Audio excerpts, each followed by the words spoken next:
Blog Talk Radio. Why am I here now? Why am I talking to, you? How am I showing up? That's not going to stop me. That's not going to stop me. Doing what I need to be done. Doing what I need to be done. Doing what I need to be done.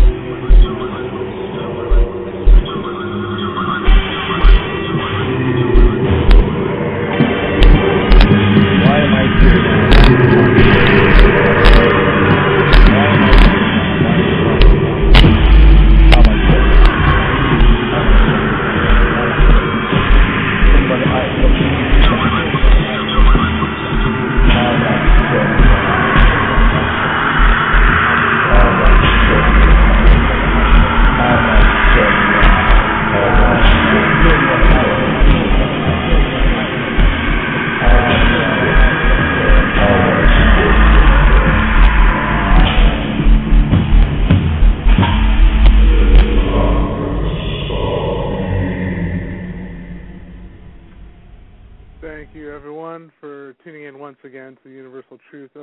Blog Talk Radio channel. If that sounds a little eerie, a little creepy, kind of cool in a weird way, and if you recognize that voice as the big A, then you are correct. Figured we'd start things off with a little bit of the darker half of things, since sometimes I get accused of being a little too love and light. So we're here to balance every energies here, after all, to form a unified collective consciousness. So that's what we're attempting to do today with our show here. We are scheduled to have Agape Insitori on, the founder and visionary of TrueBook.org. We are having some technical issues, however, with our Skype through our switchboard. So at one point we'll see if Agape will be able to get through to us, and we'll have a lot to talk about in terms of the upcoming shift in consciousness, what we can all do as individuals, as well as how we are able to find each other via different networking sites like Agape's True Book idea. So until then, what I figure we can do is we can just dip right into some of the current events. I know everyone's probably a little bit tired, a little bit hungover maybe from the festivities for many of us this past weekend. So if you survived the relatives, congratulations. You get to do it again next year. So with that, there has been some very cool and interesting things going on. I'm sure for those of you who tuned in last week for Stuart Swerdlow's show, I did make mention of an interesting thing in the news that I think a lot of people here will really resonate with, which had to do with findings from the Harvard Medical School saying that placebos plus positive thinking may be enough to facilitate profound change and just the healing. So I think a lot of us who listen to this show are probably familiar with a lot of different energy psychology or energy healing modalities. So and a lot of people in these fields have used the placebo studies to point to in order to help people understand like how really a healer doesn't do any healing. It's really about opening up space for the person themselves to facilitate their own change.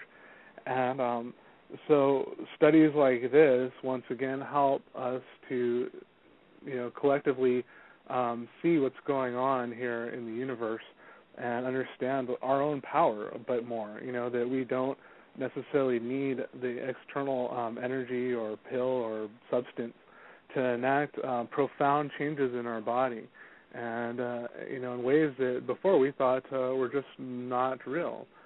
So speaking of profound change, we profoundly have had our switchboard work finally properly, and I believe we now have Agape with us. So Agape, are you there? I'm here. I can hear you talk, but I'm not sure if you can hear me. Yeah, I can hear you. Perfect. Hey, Jerry, how's it going? going great. Glad to have you on here, Universal Truth Evolution Blog Talk Radio. So how are you feeling today? I'm feeling just fine. I'm really happy that we managed to get connected even through some hustle, and I'm feeling really great. I'm great. Awesome.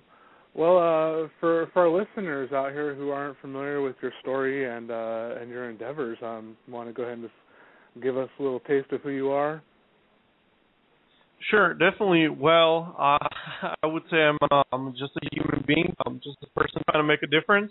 A little bit about my background. I used to be Christian for some time. I was raised in a Christian family. I studied music in the U.S., played piano for about 12 years, produced music for about 6 or 7 years. Had years of experience of on-stage performance, also studied movie score composition. I also used to work in human resources as an executive consultant for four-star hotels, basically providing employees from top staff to mid-staff managers. And I have been awakened for about 6 years, gone through researching things like ancient philosophies, ancient civilizations, quantum physics, consciousness, conspiracy theories, the whole thing. So that's me, my background in a very, very small nutshell.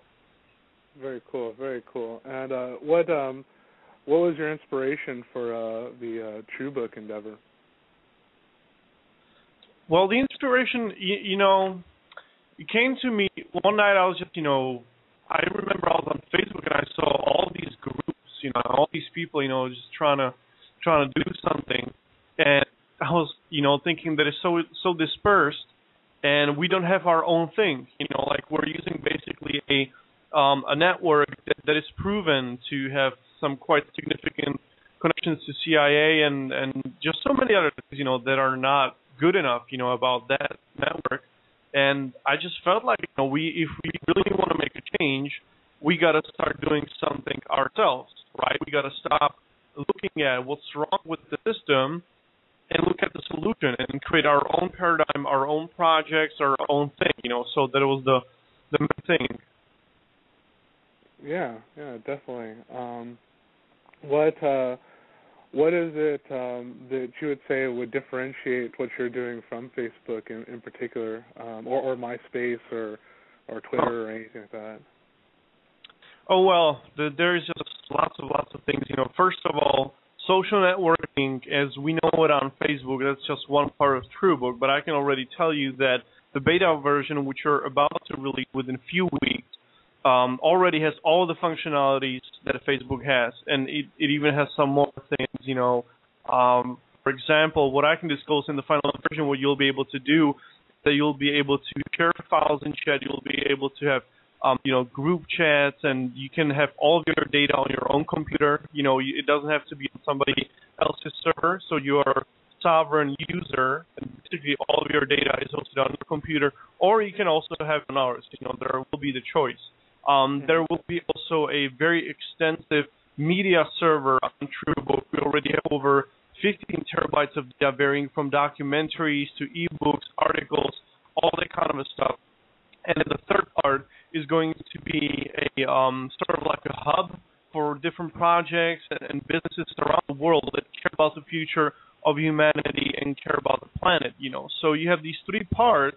And to be honest with you, the easiest answer to your question is, it's the next best thing. It's just so much better than Facebook. There's so much more you can do.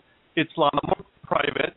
You have a lot more security in there, a lot more information, and basically it's designed by us, for us. It's connecting like-minded people and like-minded projects together. Very cool. Very cool. So with the current shift of consciousness, just kind of ever present, really, and seeming to build, and you see like everyone gathering from all over really now and kind of consolidating. So I can really see the timing of something like TrueBook, being perfect right now in that sense, because it is kind of here right now is really the upswell. So how is the support that you've been receiving for this on the whole? Have you been receiving a lot of support, or how has that been for you? Oh yeah, well, I would say that anyone that I talk to or anyone that gets around the idea likes it, because it's something that we all want. You know, I'm doing TrueValue because I need something like that, you know, and I want it. And since this is a collective thing, you know, I know that 99%, you know, of people want it. We do get some, you know, some negative stuff as everyone within the truth movement gets, you know, all that kind of stuff, you know, saying different things about TrueValue, you know, like, you know, it's New World Order and just another CIA psyop and stuff like that. But, you know, I guess it's just the nature of things in this planet, you know, in this world, you know, this whole duality. You cannot have one without the other. But definitely 99% is very positive support, you know, very just people are so great. People have been so supportive.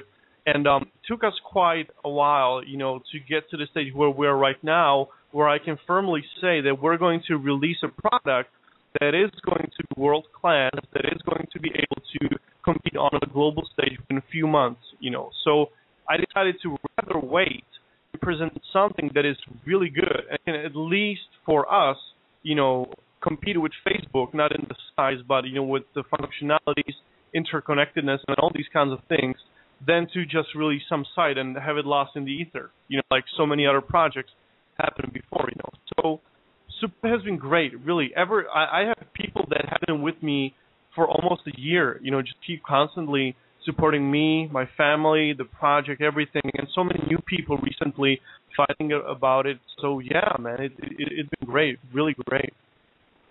That's cool. That's good to hear. As I'm seeing, as I'm sure you probably are too, is like how that we have our directions that, you know, we have in our minds and in our hopes to where we want to go in the future, and we're really kind of being accelerated towards that. So it's interesting to see and hear others' stories and the situations that we're all getting into here.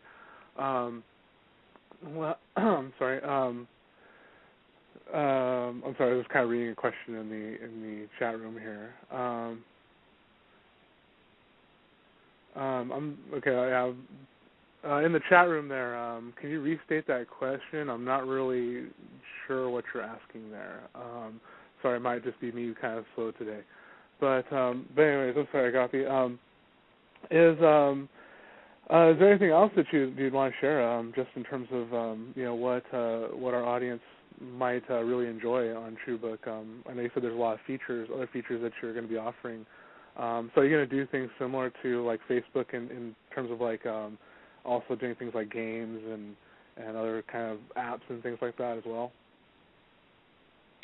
Oh, yeah, definitely. You know, there's going to be, well, the thing is, one thing we're still not sure is, you know, the amount of, you know, applications that basically, you know, that basically do not motivate people to, you know, use their time more efficiently than on Facebook, you know. And I kept telling people, you know, especially those who said, no, we got to have those applications on TrueValue, you know. I kept telling them, well, if people want to play Mafia Wars or Farmville, they can be on Facebook, you know, have it in one tab, and they'll have, you know, TrueValue in the other tab, you know. But there's definitely going to be many things, you know, and there is just so little that I can really say right now, you know, because I know what happens when I say all of the things that are going to be on TrueValue. You know, you have no idea, you know, what kind of a feedback we sometimes get. We get great feedback, but I'm saying there's a specific group of people that just keep bringing up, you know, all these weird stories and saying we're scammers and all that kind of stuff, you know. But I'm saying TrueValue is going to be released within a few weeks, and then I want to say, see what those people are going to be saying. But, for example, the chat function, that's what I can say. The chat function on the TrueValue, what you'll be able to do is that, for example, you can click and drop file from your desktop, put it into that chat, and share it with the person, something that you have not been able to do on social networks until this time, right? You could only share photos and videos and links on people's walls, but you couldn't share files and stuff like that just like in Skype or whatever. Also, you'll be able to have the feature of video chat, you know, right on TrueValue, so you don't have to go to another program and call somebody else. You know, of course, there's going to be connectivity with those kinds of programs, but you can also use TrueValue's own platform for that, and voice chat as well. You know, so that is kind of giving you an idea of how much more advanced is it going to be than Facebook. You know, and that's why it's actually taking, you know, so long. I mean, we have received around, I would say, like $1,000 in funding, maybe a little bit over 1,000, but that's about it. That's about what we can, account for on PayPal, donations and stuff like that. Mm-hmm. Half of that went into, computer back in summer when we didn't have almost anything set up, and the rest went into designs, which are being set up, and we have examples of those designs, etc. And we also had to pay the guy Raphael, who was working on the site. He did some tremendous job. He worked day and night on it. So those are the kinds of things we paid for. And right now, what we're actually shooting for is that we're going to raise about $50,000 that are going to be used for the initial startup. And this money is going to come from our business partners. So anyone out there, saying we're taking money from people on Facebook and stuff like that is not really telling the truth. And obviously they have no clue about who are we working with, Like one of our partners, for example, just to give an example of what I'm talking about, is called the Rain Trust. And the Rain Trust has given TrueBook basically as a beginning of our business relationship. They have given us 111,000 square feet of a rainforest that we can steward, and we can also sell that rainforest to a potential investor that, again, will take care of the rainforest. And part of the money is going to go directly to TrueBook, part of the money is going to go to Rain Trust, and part of the money is going to go directly to the rainforest. And, that is just one connection that we have, So we're very keen about raising this type of money because we want to have a product that is what we say it is. We're not making any false claims, and it just takes time to get there. It really takes time to create a network that will be able to compete with the big players within a few months. Very cool. So do you have a donate button, though, somewhere? Like, do you guys still take donations, or is it all just investors? Say that again, please. I said, do you actually have a place where people can donate if they believe in what you're doing, or do you just take resources from investors? Is that how that comes in? Sure. Well, of course, if people want to donate, we're like right now. Today we are raising about $300, because we want to finalize the beta version, and the $300, 150 of those dollars are going to get directly to Raphael for his work, because so far he has been paid only $150, and we have to get that payment to him again. And the other $150, 90 USD is going to get to a license to a certain software, and the rest is going to get to some finalizing of some design. And we have already raised half of that money today. But if people want to help us, they can send $10 or less or more, whatever they want, through a PayPal account, and they can do that by using my email, which is agapeinsitori@gmail.com. If you put my email into the recipient folder or field in PayPal, it's going to get directly to me, and that's where people can donate. But we're basically raising most of the money from our business partners. Gotcha. Yeah, and actually on that business, though, the question that was asked earlier is just because honestly, this is just my opinion. I think it's kind of absurd, and I think a lot of people would probably think this too. But are you running into any legal issues with the whole, or what's your thoughts on the whole trademarking of quote unquote book? Like with the Facebook people and stuff like that. Has that become an issue with you guys? Have you had to have any discussions about that, or any strategies or anything? Yeah, of course we had a discussion about that. I had a big problem with that, saying that I do not want to enter into battles with Facebook and stuff like that. But my business partners actually told me it would be a good thing, that it would give us so much attention that it's exactly what we need. And, to finalize this thing, the thing is that the court decision has not been even made yet, and it's not been even taken to court. Really. I mean, Facebook has filed a claim against TeachBook, who is a group of 20 teachers, 20 users, that are basically using their own social network to update themselves and stuff. And because they created a trademark, called TeachBook, Facebook said that they cannot use it. But the problem is that based on the laws, they cannot really say, well, the word book is ours, because then you have all these companies like MacBook and AirBook and all these bookstores and stuff like that that would basically go against them, And we actually talked to a few people. Well, I and one of my business partners talked to a few people from Apple, and asked them what would they do, and they said they would go against Facebook, right away. Yeah. So I think it's more of a kind of like a political game, to kind of scare out all these small little people and stuff like that. But we're standing up to it, and we just know the universe is in favor of this project. And we're just going ahead with it, and whatever comes our way, we're going to tackle it, and it's going to happen. Very cool, yeah, because I know, being an artist, I'm familiar with a lot of different trademark and copyright laws, and so I heard that, it just made me laugh, really, because I just see it as really as a publicity stunt, and actually, really, if it does anything, that your business partners are right. It does help you and other people who are also using the book tag there. Because and especially the way they have their logo, Facebook, how it's like Arial Black or something like that. It's like you get more anonymous, right? Right. Give me a break. So, but I know that was one of the questions that we had. It's a good one too, because I was actually kind of wondering about that too. It's like if they've actually just tried to jump the gun already, or because I know apparently Facebook tends to be very aggressive in their business moves, from what I understand. So. But that was one thing. And then another question actually we had too. Are there any copyright issues that you think might come up from, or any? Are you guys? Do you have any strategies for legal strategies for if things come up in terms of copyright laws in relation to the chat program and the file sharing? If someone says like, "Oh, you're allowing for pirating to go on because of this chat feature now." Have you guys taken that into consideration, or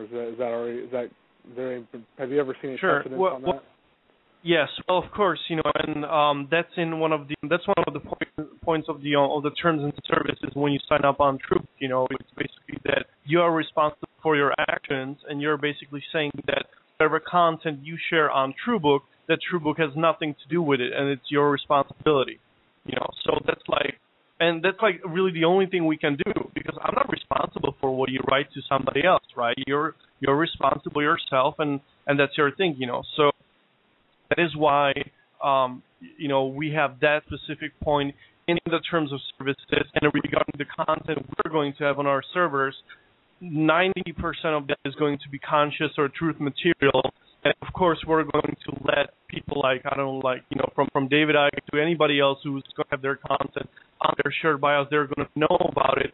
We're basically doing a huge promotion, So, we have quite a good business plan regarding all the legal stuff, which I obviously cannot fully disclose, but definitely all these points have been taken care of. Yeah, interesting. Yeah, because I think a lot of the court rulings in relation to some of the file sharing software that's specifically for that kind of demonstrates how relatively difficult it is to pin what I would consider more of like a conduit, like TrueBook would be, or like how AIM is or Yahoo is and stuff like that in terms of some of people's own actions. So. But it's just interesting, I'm sure, for a lot of myself and actually our listeners to hear like some of the behind-the-scenes stuff that has to go on, or considerations that have to go on to bring something like this to the table. I'm familiar with like a lot of the technical issues in terms of web development, doing some web development professionally, and even things like this Blog Talk Radio channel isn't something that's very easily pulled off. So I'm okay with some of the technical hiccups here or there, just because it's like, wow, good job. So, right. But one of the questions I have seen come up when I was doing some research just on you and what was going on with TrueBook, and I haven't signed up yet myself, but I hear that there's a portion where it asks your social security number. Is that part of the standard procedure? No, it's not. And it's just part of the claims that people are saying that it has nothing to do with TrueBook. It was a completely different project that I myself promoted. That project has nothing to do with TrueBook, and people had their own choice, to give out their information. And there's few people making stories around that and saying stuff, but the only thing you need to sign up on TrueBook is your email, and that's all that we'll ever ask from you. It will be for free. All you need is your email, and as I said, it's really funny. There is people who keep saying, that kind of stuff, but everybody that has been following me, my work, and the work of TrueBook, for a long time, they know that this stuff is not true, and, I really don't know on that kind of stuff. What is important to me is that we have a project here that is going to provide an alternative, and it is your free choice if you want to use it with all the stuff that is going to be tied within it or not, So it's your choice. No one is forcing you into anything. You either, want to keep using Facebook, or you're going to come on TrueBook and use TrueBook, and that's it. It's your choice. Yeah, they're both. So I'm guessing that product then on the other side, was that something kind of like you can opt in on as a choice or an option or something like that? Like you click a box and say, I want to do this. Is that kind of how it worked? Can you repeat that? Click a box in terms of what? Oh, I mean, like, because how you're saying the Social Security number thing was from a different, that has nothing to do with TrueValue. That was a completely different project that I was just asked to promote, and there's thousands of people around the world signing to that project, and no one ever had any problem. There's just few people using that, saying that we're trying to data mine, stuff out of people. But again, I'm saying the only thing you need for TrueBook is your email, and that's it. Gotcha. That's cool. Yeah, because that's one of the things I really like to do is get both sides of everything, because it's like you hear, and then actually go to the source. You know what I mean? And you being the source here in terms of TrueBook situations and just scenarios. I wanted to give you an opportunity to kind of voice your side on anything, because I know how it is. Like, people talk a lot of crap one way or another, or they misinterpret things, or all these different other things can happen.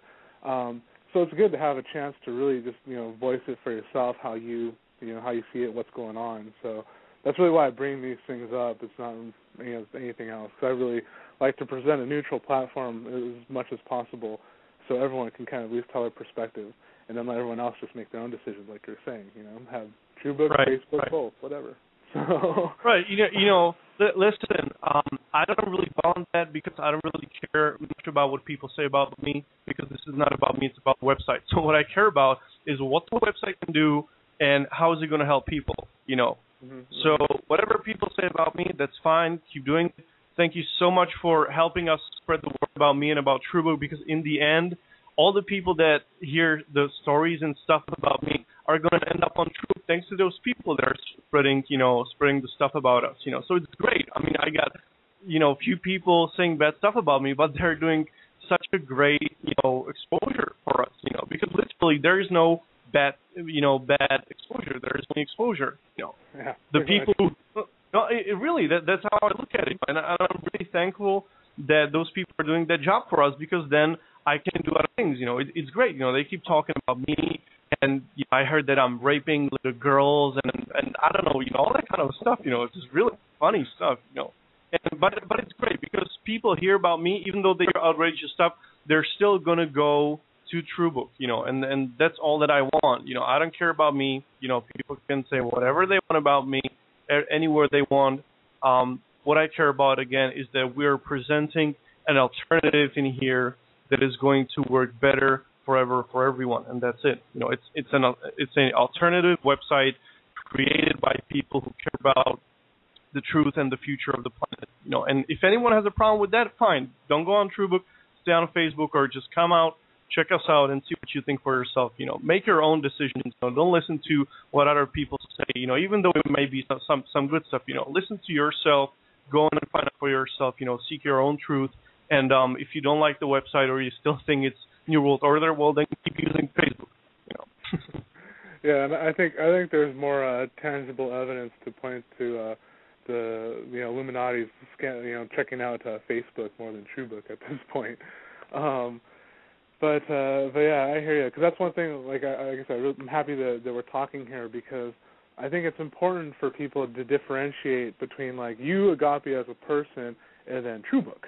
I mean, right. Because yeah, I think I've seen all the accusations. I've seen Operation False Book online and stuff like this, and all right. the other things that people do. And I understand that people get offended. I mean, actually, even working in the retail service for a while, I learned that no matter how good you are and how good your intentions are, you're going to piss someone off, and they're going to go off. And then once again too, it's like you hear. I know what you're saying. You hear. I've seen a lot of allegations about you that like I said, I'm not going to perceive them one way or another. And, right. It's just but like. But that's what I'm saying. But it's great. At least you got something cool to read, right? Yeah. Honestly, it's interesting because to me, I see things like like how you as a person or what's going on with your personal life, and it's kind of like, well, how does that matter to this endeavor? And I'm kind of like saying, so now I think the most important thing in my mind, just kind of hearing everything, was the differentiation between the Social Security thing and the other, and the True Book, which I think is going to put a lot of people at ease anyways. But then knowing, because we don't even know about that product, so that's why I'm not even going to be like, oh, it's a bad thing you want a Social Security number, because honestly, there's another thing I try to make clear to everyone who listens to this channel, is it doesn't matter if you use your cell phone or if you're typing on the computer. It's like once you think something, if they, quote unquote, really want it, they're going to get it. So, right. So don't worry about it. But the important thing is, one more thing I want to say to that. The important thing is that, again, the only thing you need for TrueBook is your email. You can choose to have your own data hosted on your own computer, and that's it. So all that talk about us stealing information and money, stuff like that, it's just not true. And it's funny that when certain people see that specific story is not working, they get to another story, and another, and they just keep saying stuff, So I mean, it's fine, it's okay with me, if those things were true, I think I wouldn't be around probably anymore. And so for me, it just shows that there are some people who have nothing better to do, than to keep spreading crap, and like, to a certain extent, I pity them, because there's so many better things that you can do, I mean, if you don't like what I'm doing, well, then do it better yourself, Stop kicking dirt, around, and just, and just do something better yourself, So yeah, but what I specifically wanted to get in the interview is to really give people updates on, what is happening with TrueBook and in what kind of direction we're moving, because that is really going to show people what TrueBook is about, and whatever says about us, that's whoever, that's just stories and stuff. What matters is when you go and you look at the project, what do you see, not what everybody else, keep talking about. Yeah, definitely. Totally hear you there, because as I said, to me, I was kind of looking into this, and I already seen some controversy, and I'm just kind of, I enjoy controversy personally, or else I wouldn't be in this show, right? So, right. So I'm just kind of looking at it, and I've seen some of the quote unquote proof of some of the allegations against you, and I'm looking at it honestly, that doesn't prove anything to me, especially when because like you said, if it's not the money thing, then they go, oh, well, he's hitting on everything. It's like, dude, I'm a Leo and hit on and flirt with everything, but I don't. Right. So it's like that doesn't mean anything to me. So yeah, it's like what does that prove? That doesn't prove anything. It doesn't prove that what you're trying to do with TrueBook is any less valid or anything like that. It has nothing to do with that. So I'm totally with you there. And so let's just jump back into some of the TrueBook stuff. Unless there's any other rumors you want to quelch real fast, by all means.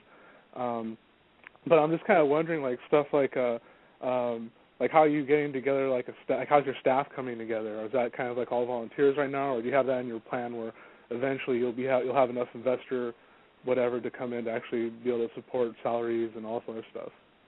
Yeah, sure. Well, again, TrueBook is going to be set up as a limited liability company for now, because we wanted to do nonprofit, but given the legal systems in this world, it's just going to be a lot easier for us, given, collect revenues from marketing and stuff like that, like anybody else is doing, it's a bad example, but if you look at Alex Jones, he's got commercials all over the place, and that's how he keeps his business going, besides any other stuff that he's doing. But what we're basically doing is setting up, a business entity, and the money that we raise right now for the initial startup, part of that is definitely going to be used as a salary, but I'm going to have only people on team who are actually professionals in their fields, people who are enlightened and they're awake, but they're successful in business, because they understand both sides of the game. They understand that you can be enlightened and that profit in itself is not bad.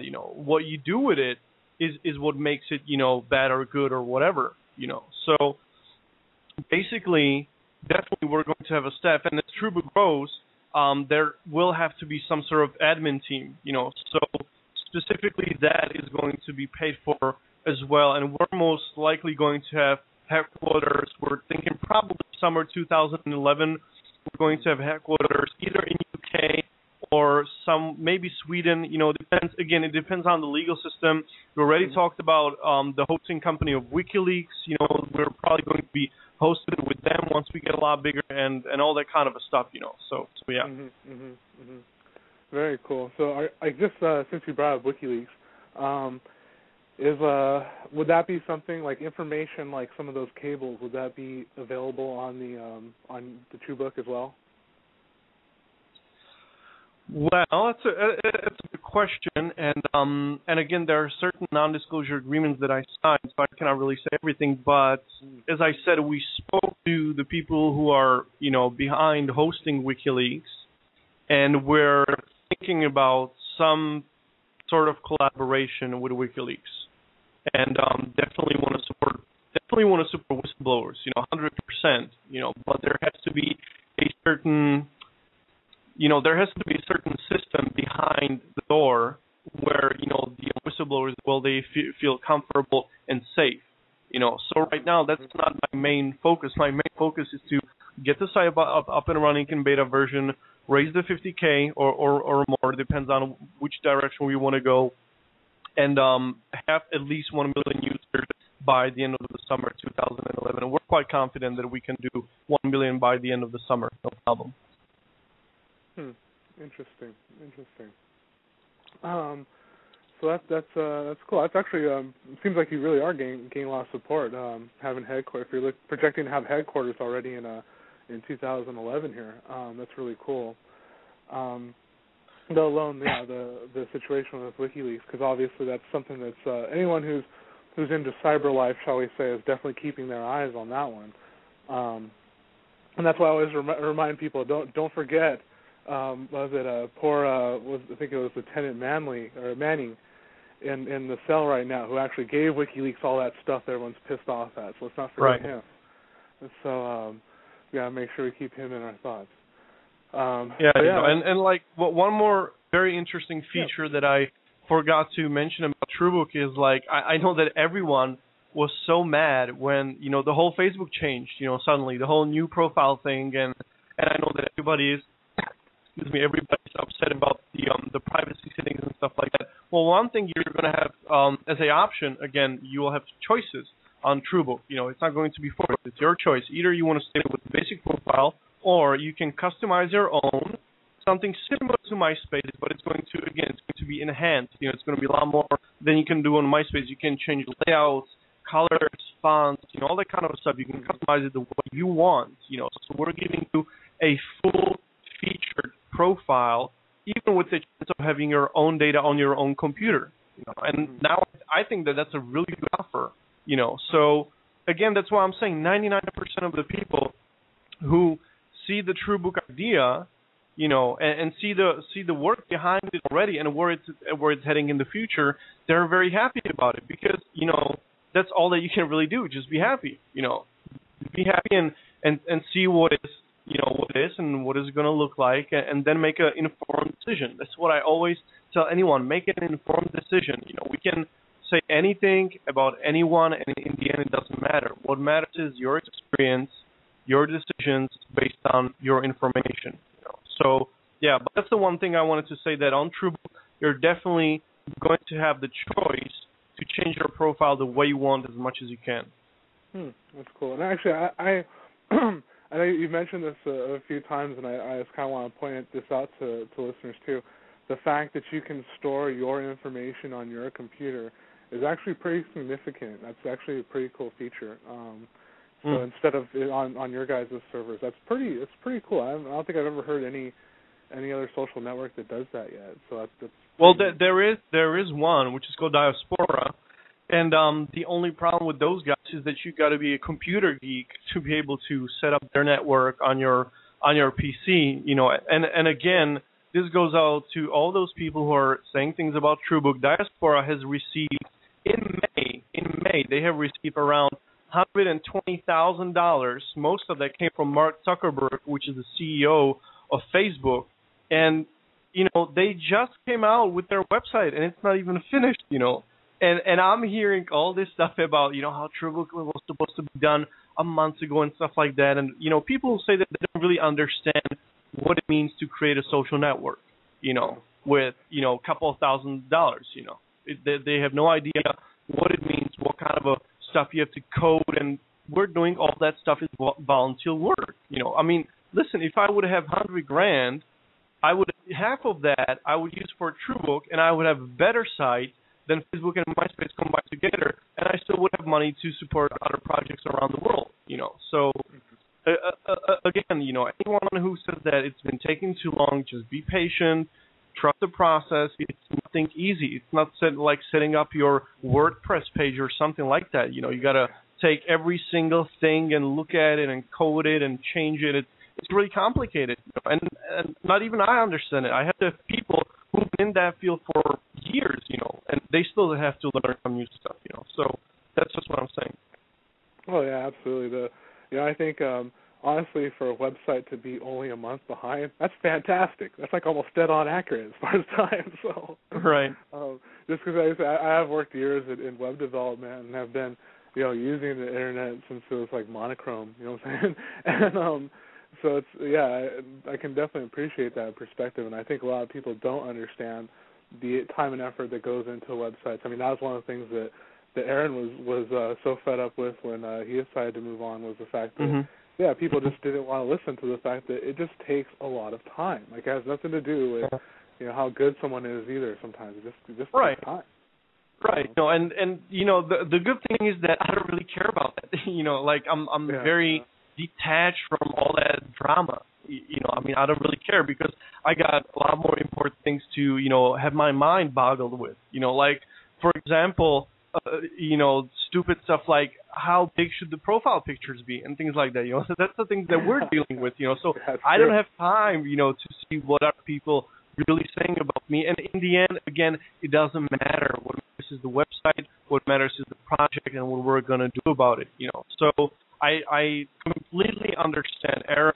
Completely understand the new direction that he has taken. I'm just so glad for that human being to be on this planet. He's a great guy. If he's listening, Aaron, I'm sending you so much blessings to you and Meredith, to your new family. So happy for you guys. And, really, all that we're doing is that we're connecting people together to create a change on this planet.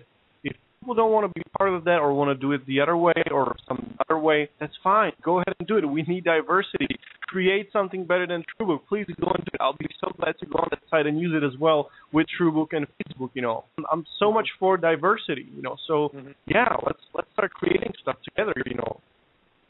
Yeah, absolutely. I think it is interesting to see though, because one thing that like I interpret that energy as is like, oh, it's supposed to have been up all this time. At least that lets you know they want it, right? Right. because if they didn't care, no one even care if it was late. So at least it's a good thing when people care your site's late. That's kind of how I look at it too. So, of course, yeah. It's a great statistic. It just shows even more how much we need something like that.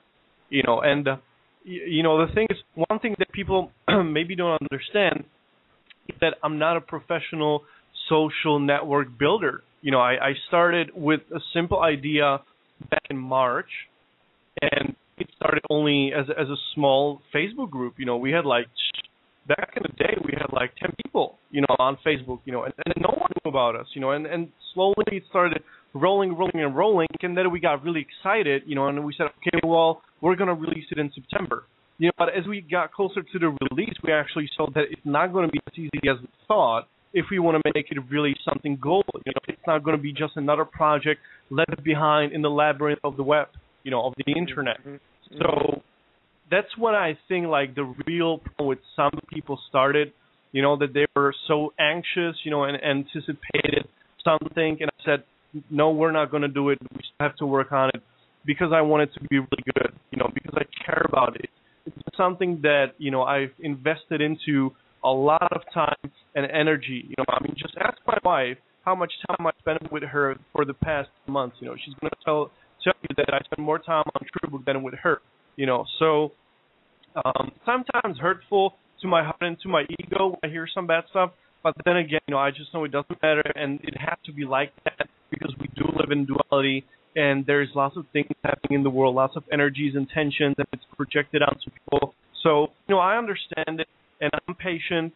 Don't think that I don't want TrueBook to be here already. I wish it would be already, but I would say we're 4 weeks from beta release. I'm quite sure that we may even, if I'll be able to, to finalize some things, we may be even able to release the beta version within 1 week. But again, for those people who are, hasty and stuff like that, the beta version is going to be released in about 4 to 5 weeks. Cool. That's and that really is kind of a blink of an eye in terms of web development. So yeah, no, that's just part of the technicality. I can totally appreciate your point of view because you can't just say like, oh, I'm going to download WordPress or Joomla and start myself a social network. It's like, no, that's not how it's going to work. So but yeah, so it's interesting like to see actually how all this is playing out because honestly like there's I don't know how many social networks popping up now, but I find it just kind of interesting to see like how that there's so much energy swirling around your project one way or another. So that tends to tell me that there's definitely at least some kind of heavy soul agreements going on here in this thing. Yes. So yes, definitely. I can see that so much. How there's so much positive cosmic energy, and it has to be balanced out somewhere, right? Because then something would be wrong if it wouldn't be balanced, But the thing is that if we wouldn't be successful and unique in what we're doing, I probably would not have the business partners which we have right now, and I definitely want to talk about those. I already talked about Rain Trust, which has given us 111,000 square feet of rainforest, and we're gonna do even more as we progress together. The next partner is Helix 5, and Helix 5 is a technology of a person I've met, and it is basically a company designed to help local communities, grow through economy, eco-solution, that's how they call it, and they're linking local business, their local connection to business, all that kind of stuff. They're doing promotions, media presentations, so they basically can help with the branding and really getting TrueBook out there in the world, because you got to have some marketing if you want to be successful. If you just don't want to be another website on the internet, if you're really taking it seriously as a business, you got to have some marketing. And Helix 5 is going to bring an enormous value to TrueBook by utilizing, their products, offers, value, and supply chain because they got a huge network, of people, various business strategies, marketing solutions, and stuff like that, So that is one of the partners. The next big partner is Unique Doc. Now, Unique Doc, I cannot say much because we have not signed the contract yet. Basically, what a Unique Doc is going to be a social network for healthcare professionals. Now, that is very hard to imagine, but basically, there's no system on this planet in which doctors can communicate with each other in a safe professional environment. They can use Facebook and stuff like that, but it's not meant for doctors. So, Unique Doc is specifically meant for healthcare professionals, and it has the intention to focus specifically on those professionals who actually care about the patients. So it's not going to be big pharma. It's going to be even holistic healers, even, normal medics and stuff like that, whether they work in UK or in Africa or somewhere else, saving lives, whatever it is. There's going to be a unique system in which when they need answers quickly, to something they cannot find on the internet, they're going to be able to find it on UniqueDoc. And we're working on synergy between UniqueDoc and TrueBook, and that's a huge thing, I mean, imagine that we're talking about TrueBook having 1 million users, and we know that UniqueDoc is going to have 1 million users as well, in 2011. And to merge that together somehow so it doesn't interfere, but it still works together, that's really hard. That's really hard. But it's a very interesting project that is, again, going to bring an enormous value. And also to talk a little bit more about green energy, TrueBook is working with a company called Intrexium GFS, which stands for Green Fuel Saver. It's just one of their products, And basically, to put it very simply, we could talk more about this amazing thing. It's really, really exciting. But with this device, the outlet of the gases, which are bad for the environment and health, is reduced by 90%. So you have a device here which is not going to be so expensive that you can basically put in your vehicle, and it's going to reduce, the gases which are bad for environment over 90%. And I saw the test, I saw the test results from the lab myself, and it really, decreases the amount of the gas to 90%, which is insane. It's great, it's crazy, So, and that's another part that we're working with. So we're really expanding enormously all of the spectrum and creating some very professional work, and seriously, people who are professional businessmen, but yet they're still awakened, or at least they care about the future of the planet. They see the huge benefit of TrueBook, and that's why they want to work with us. If they would think that we're some, guys playing on a stand, with our own little toys, no one would talk about it. But because they see that we have a vision that actually can work and is going to work, and it can bring benefit to them, and they can bring benefit to us, that's why they want to cooperate with us.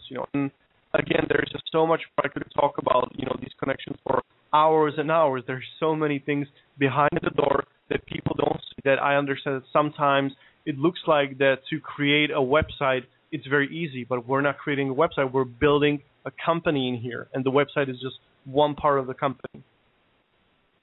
Mm-hmm. Yeah, definitely. And I actually just want to address some things that have been coming up in the chat room just real fast. I think there's, like how you're saying, there's a lot of these things that go on, in your project, behind the doors, not to be secretive, but just because it's like, not everyone wants to have a webcam on the, TrueBook development team all the time. I'm sure it'd be kind of boring, just like it would be almost most projects, right?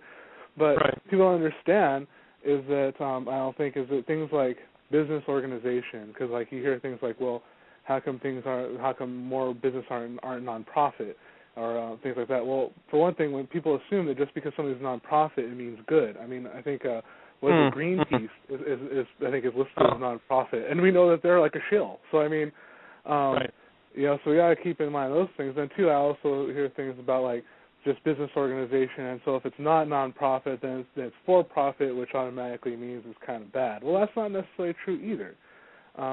It just depends on what you're doing with it. It's kind of like, and so and I think, and the reason why I'm bringing this up is because I'm seeing some of this like from my point of view, it looks like speculation because I don't know you personally. I haven't hung out. We haven't done business together.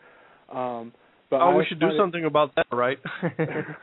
Well, yeah. I mean, that's one of the reasons we're talking here. So at least we have this interaction and we can kind of see what happens. And as I keep saying, we do support everyone's endeavors in order to bring awareness or network people of like minds together, because we are all in this together.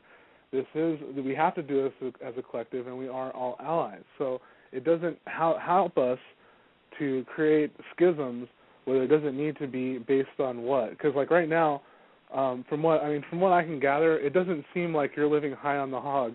You're living off of donations. You know what I mean? Right. So I'm not sure where people can get off saying you're scamming, because generally if someone's scamming, you're going to have a lot of money, unless you're like totally just lying to us right now or something, which I'm not saying you are. Well, I really, that's what I always wondered about, like, where am I getting so much money? It's still not showing up in my account, I'm really waiting for the day when it's going to show up and I can be finally happy, because it's not there yet. That's my wife, that's my daughter, that's them. But, speaking of profit and nonprofit, well, what I have to say to that again, it's assumptions and preconceptions and uninformed judgments when you think that only because something is non-profit, it's good. For example, the legal business in America allows so many things to non-profit organizations that profit organizations can do. For example, as far as I know, profit organizations cannot lobby in the U.S. Senate or Congress, but non-profit organizations can have their, direct lobbyists. You cannot.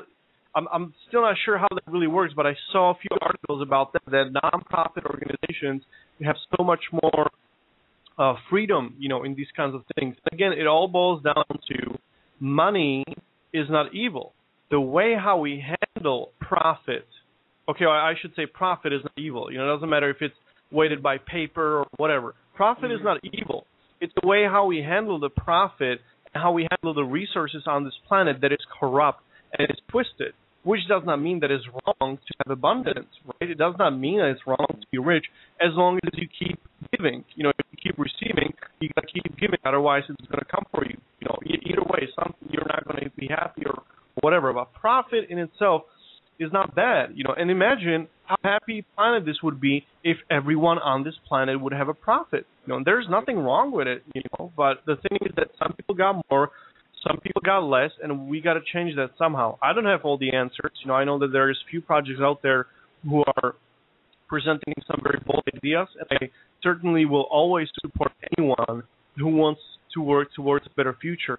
I'm getting lots of bad comments that I support the Venus Project, and stuff like that they're a New World Order and things like that. Well, I don't know if they're a New World Order. I just know that they got some very interesting ideas. I do not agree with 100%, but they got some very interesting ideas, and I would love to see that implemented, and that's why I support them. That's why I support all of the other initiatives, even Zeitgeist Movement. Even though there are people in Zeitgeist Movement who don't like me, I don't really care.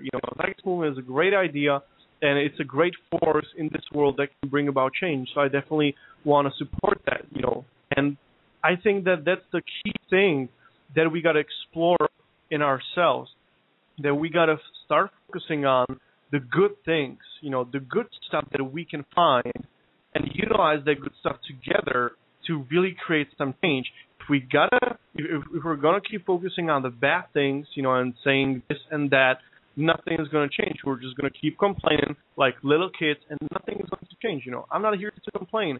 I'm here to look at problems as challenges and turn them into opportunities if I can. If I cannot, I'll try to find somebody else who can help me with it. I'm quite sure that right now there's enough people on this planet that if we all come together, we can really do some amazing stuff. I believe there has to be there's got to be over 3.5 million people who are awakened, or at least they care about the planet. And imagine if we stop worrying about our own little stories and we start looking at the big picture, that there is not much more time, to revert things. We got to start doing something, right? And if we don't start doing it really soon, it's going to get harder and harder and harder. So I think we better really wake up, stop, caring about the little stuff, and who does what and why and, all that kind of stuff, and looking at the big picture that we got a responsibility for the lives of our children, for the future of the planet, to change the way we live. And if we don't, well, that's too bad, but the world is not going to be much better than it is now, if we don't start doing something. Yeah, absolutely. And I think that, how you're saying, looking at the big picture, and one of the things that we can do is really listen to each other, I think a little bit more, and, in general. So that's why, these networking plays a big factor into that, obviously. And you're right. I think that everyone needs to recognize that, like, for instance, how you brought up the Venus Project. And so for those of you who aren't familiar with that, they talk a little bit about this in the Zeitgeist movies. And yeah, to be honest, like, I think, just to be straight up, I think part of what they say is they're full of crap. Because, right. But at the same time, like, the concept that they're doing is intriguing enough, like you said, to say, all right, go ahead and do it, and let's see what happens. Because it's like they're willing to do that, and it's like, really, they're not going. It's just going to be the people who sign up to go do whatever they're going to do there. So by all means, have a ball, have a great time. But yeah, it's like, because I mean, one of the things I'll just go ahead and share since we got a little time, anyways. Like one of the things that I don't agree, or I kind of just see it as kind of hypocritical, is when they're talking about an all-inclusive society, but yet they're going to make an exclusive society to demonstrate it. Mm-hmm. I mean, don't you see, like, this the irony and the hypocrisy in that alone makes me go like, guys, come on now. Right. And I would love to talk to anyone on that project about that one. I'm sure we can go round and round for days. Right. But yeah, it's but that's the thing. I think all of us, as you're saying, is like we're hearing this too. We're all here. We can only do what we can at any given time to help what we can, and I think that everyone has to honor that no one's perfect. Everyone has issues that we have to work through, but that doesn't make us necessarily a good or bad person. I mean, that's all good and evil. It's all part of the same collective consciousness anyway. So it's all a perception. Right. So we have to see what's the intention and what's the ultimate outcome of this. And to me, what I'm hearing is that you're trying to create an alternative network, social network system, which I think is fine. I think it's cool. Go ahead, more power to you. I think it's a good idea, especially one focusing on this movement, if you will, because I've seen other ones that kind of focus have a little bit more of a mystic focus to them, but are still essentially kind of the same concept. But I think that there's those different flavors for different people's vibes. I mean, not everyone's into the unicorns and fairies all the time, and some people aren't into the political aspects all the time, or just whatever you want to call it. So I think it's good. I think the more variety we have, the better. And actually, what we'll do now, since we are at the top of the hour, we'll go ahead and take a musical break here and give you a chance to grab a drink, go to the bathroom, anything you need to do, as well as our listeners. And then we'll get back into it, and you can maybe share some more of the things you got planned for TrueBook and what's coming up in the future. All right, sounds good. All right, I'm gonna play us a mellow tune here because I think we need some mellowing a little bit. So here we go, guys. See you in a few.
secret, new and red and masked.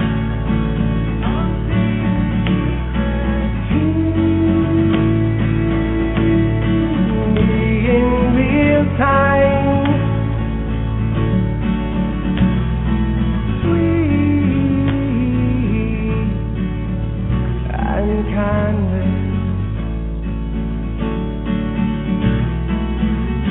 For a millisecond time, milled about the intense little hole. No reaper, just a candle in my hand. And I lit it and watched my eyes close.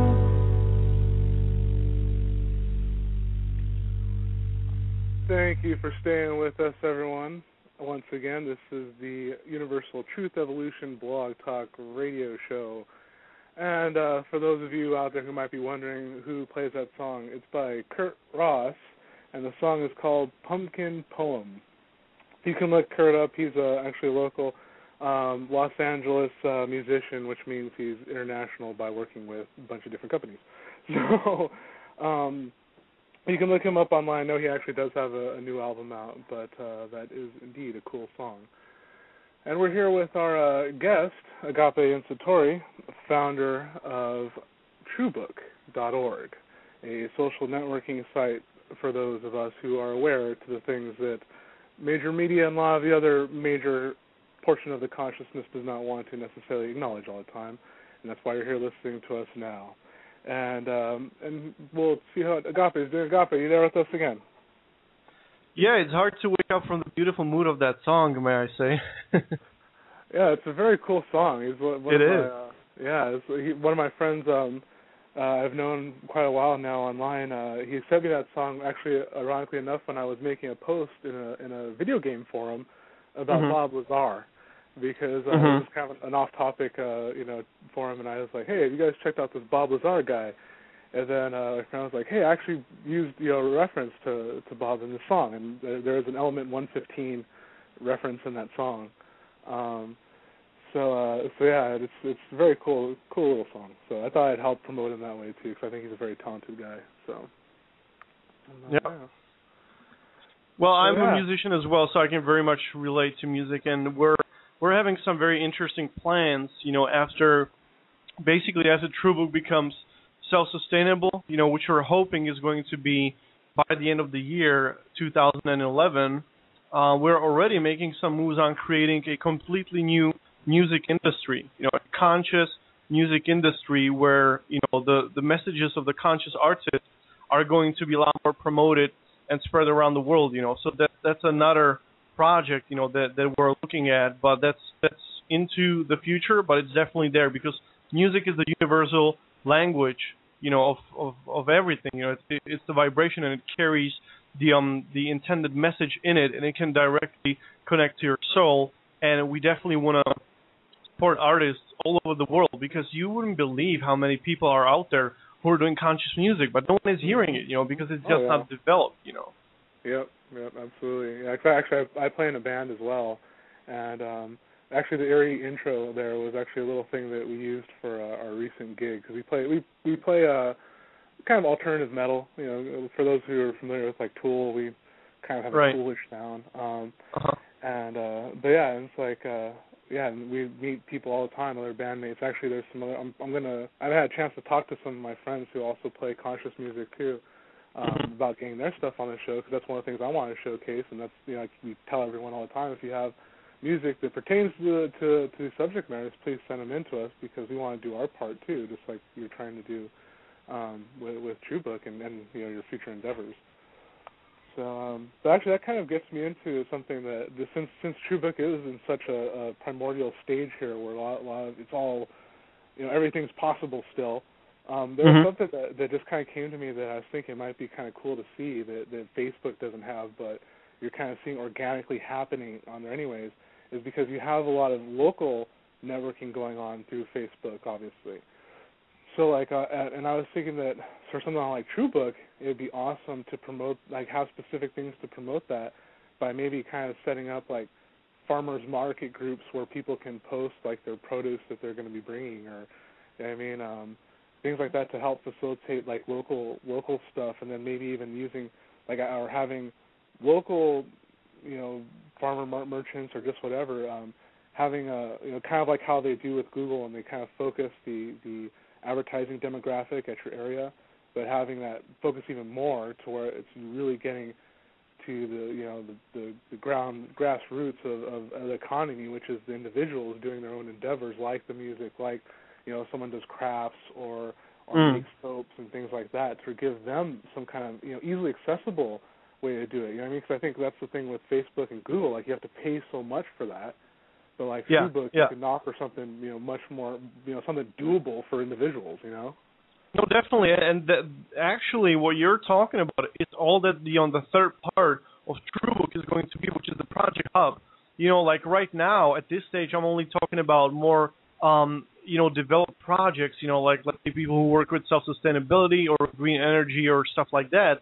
But as we go through the time and the website develops, there certainly is going to be a chance for smaller businesses and artists to have their web presence, on TrueBook, because that's one of the main things we want to do there. We help people spread their work, So talking from a business point, it's going to be a huge marketing tool, that you can just spread your music, on music or business or whatever you're doing on a website where you already have a huge base of potential customers that are somewhat, interested in your products, because it's focused on science, green energy, even spirituality, some conspiracy and all that kind of stuff, So it's already people who are genuinely interested in that kind of stuff, So and again, it's not going to be like you're going to have to pay $500, for something like that. We're more thinking about that. If you want to be a project listed on TrueBook, which means that you are verified and trusted, and that there are different, different references, to your project. We're thinking about having subscription about, $10 per month. Maybe it's going to be less. I don't really know. We have not set up any of these costs. We're going to set that up as we go and as we see what the user base wants. We're not here to enforce something. We're here to ask questions, engage into conversations, and come up with something that works for everyone. So yeah, definitely there is going to be that system 100%. Awesome. Yeah, because that's one thing that I think really has been a blessing by a lot of these just the social networking in general coming up the way it has. Like really, I think for the most part, MySpace I think really kicked it into popular culture. But it created its own phenomenon. So it's like its own media. So it's very interesting because, like as I said, I've worked many years as what I call a creative consultant, which means I just make things for people, be it art or websites or anything like that. So I've seen like how the Facebook tends to need its own person. A website needs its own person. You know what I mean? And, right. No, I know. What you mean. At one point, so it's kind of like I think this inside perspective into the workings of the web, I think, is very, very important for people to hear too. Just because it's like I think that's what kind of rises to the fear of like when people say like, oh, they're going to shut down the internet. Well, the more you know about how the internet actually works, the more you know that that's such a non-viable option. Yeah, that's not possible. They would have to blow up a EMP on the whole planet and create a completely different electrical grid in order to do that. It's impossible to shut down the internet as it is now. There's a difference between the Web 2.0, but still that doesn't mean that everybody's going to be using it. Like for example, I know that the guys who are hosting WikiLeaks, they already got their backup plans if anything like that should happen. So really we're in such an age where the change is really coming. It's not here yet, but it's coming. You can see it, that the power is with the people, and we just got to realize it, and act upon it. Because, seriously, there's so many of us, even if we're not awake, there's so many humans on the planet who are, and I don't mean to categorize or something, but I'm going to say it, who are normal human beings. They're not the empowered elite or whatever we want to call it. And if we realize that all that we got to do is create our own system, our own world, well, then the old system is just going to become obliterated, and nobody's going to want to use it. Maybe some people will, but eventually it's going to shift. So I really see a huge shift in, like in the past 5 years, there have been so many people, being awakened. I remember back in 2000, there wasn't so many people like that. Now it's everywhere. And it's even leaking into mainstream media, even though it's stuff like 9/11 Truth and things like that, which I think is a very basic thing and a step towards somewhat a full enlightenment. And and I don't mean that you got to be overly spiritual, to understand what's up with the world. I am a spiritual person, but I'm very grounded, because we do live in a 3D reality. And even though I understand a lot about the spiritual world, I'm certainly not a spiritual master or teacher or whatever. I do not claim that, but you still got to operate within the reality that you're existing in, right? So if you keep focusing on, meditation and being in bliss and stuff like that, it's great. That's great for your personal growth, but it's not really tangibly helping anyone. Not saying that stuff like manifestation and healing and stuff like that doesn't work. It works, of course, but it does not work to that degree like it works on a higher realms, where you just go and you create it with your thought, right? Here it takes some time to manifest it, and you need to have certain energetical force behind it. There has to be more people behind it, and it's the whole 100th monkey paradigm. When you have enough people, it's going to start changing, and that's why I'm pressing it so much, that there's enough people on the planet to change the way this planet and this society works. There is enough people on the planet right now, to change all these things, and there is answers to all the problems that we have on the planet right now. They just have not really been shared yet, but the solutions are there, and we're just going to start focusing on that, directing that energy that way, allowing those things to manifest and work them into the practical world. Yeah, absolutely. And and yeah, you're right. I think that it really is about a balance, I think, between, the inner work and then externalizing and manifesting, what you want in this, or what we want in this world, collectively. So, yeah, absolutely. And, actually, I'm having some trouble with my switchboard here, so I'm hoping that it doesn't cause us any wackiness right now when we're talking, because it's actually not loading for me. So if anything happens, out there in Blog Talk Land, just give you guys heads up. But yeah, definitely. Is there anything else that you wanted to really share about, what you see for TrueBook being in the future? Maybe say 10 years from now. Where do you see? Wow, that's a good question. 10 years from now, well, I can tell you that 10 years from now, TrueBook is going to be bigger than Facebook. It's going to be bigger than MySpace. It is going to be the number one place for people who care about the future to connect at and to interface and interact with each other. And it is going to be one of the main places for storing information in terms of creating a better future, So I see TrueBook as a huge vehicle for change, a huge vehicle. And to be honest with you, I'm going to be behind the scenes, but it's not like I'm going to be the next Mark Zuckerberg. Certainly not. I got other things that the universe is calling me to do. I just know that I gotta, stop this project, make it work, and then move on to stuff, the physical world. What we say with TrueBook is that we're creating a virtual synergy for social harmony. Now, once we create some sort of synergy in the virtual world, and you can look at it as almost in the metaphysical world, that synergy is going to, sooner or later, which I think is going to be rather sooner, manifest in the physical, and I always want to be ahead of the curve, So I'm saying once TrueBook is really self-sustainable, it's going to empower the people who are within the project, and it's going to be hundreds of people, to help other projects, be brought up to light and to actually help them make work, So that's what TrueBook is and will be always, a way to help other people and projects to share information, to get inspired, to get educated, and to get empowered, So if I should give a really sober estimate, I'm quite sure that within December 21st, 2012, we will be able to compete with MySpace in terms of the size. I'm quite sure about that because there's about 5 million users on MySpace regularly, so I'm quite sure we'll be able to do that within 2 years, because it is an exponential growth, I mean, the singularity and all that kind of stuff is coming. We're learning so much more every other week, every other second, and it's just expanding. It's spiral dynamics. It's getting faster and faster. It seems like to us that time is speeding up, but really the only thing that is happening is that we just know more. Time is still flowing in the same way as we perceive it here in this reality in a linear fashion, but it's the information that is upbringing the consciousness, the awareness of the human mind.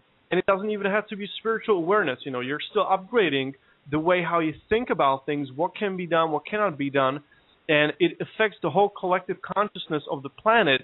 So I see, very rapid growth within the truth and light movement. That's how I call it, because there's people who are more into conspiracy stuff and people who are more into, spiritual stuff. It's just words, but I think within 10 years, and I'm quite sure that it can be done if you really start, if we get off our butts and start doing something, I think we can create a beautiful harmony on this planet within 10 years, because really, we as human beings, all that we want is to be happy, right? And to be happy, you need to have a good environment, and you need to be provided for your needs. Now, if you basically upbring the base level of what is, normal for everyone on the planet, not like that in Africa it's normal to work for $1 per day, and in U.S. people are working for $10,000 per day. Some of them are. But if you upbring the base level, it's going to have a ripple effect throughout the species. So I definitely see abundance as one of the tools, to bring more peace on the planet. Because really, why is there so many wars and stuff like that? It's over power, which is connected to resources. If we would share the resources equally, like for example, that's what the Venus Project is presenting in their own way, in their own perception how it should be done, there's definitely going to be a huge change on the planet. So yeah, I see TrueBook as one of the many vehicles for some real change. Within 10 years, I believe in my lifetime we'll have a society on the planet that is global, yet it doesn't have global governments. It's more like like cells. They're all interconnected, but they all have their own systems, how they work. It is governed by the brain to a certain degree, but still it's not like it controls everything consciously every single second. You're not aware of it, but it's happening, So that's what I really think is going to happen. Grassroots movements, creating a real change on local areas, starting to work together and spreading the word and the change globally. Yeah, very cool. And actually, we have another caller here. I'm sorry, caller, I didn't see you because of the switchboard problems, but I believe they're on the air now. Caller, are you there? Oh, caller. Okay, well, they might be gone for all I know, because this maybe I'm talking too much. No, not at all. It's just no. There was I don't know. My the switchboard kept kind of timing out on me, and only half of it's loaded now, so they could very well have been already signed off, and I'm not showing it right now. So either way. That's good though. I think that it's good that you have that view for the future. And let me see. Okay, I got some of my features back. Let me try this caller again. Let me see. Caller, are you there this time? Can you hear me? Yeah, I got you now. Oh, great. Yeah, sorry. I was saying, hey, can you hear me? Saying that earlier, but apparently it wasn't going through. I guess my first question is on behalf of somebody who I don't even think is in the chat room right now. But I was wanting to ask you as to why you endorsed a site that asked for somebody's social security number, and I just wanted you to level with me. I'm not trying to get down on you or anything. Right. So what's your question specifically? I was just wondering why you endorsed the site that would ask for somebody's Social Security number. I mean, it's possible you didn't know that that's what they were going to do. Sure. Well, first of all, I live in Europe. It's a different culture.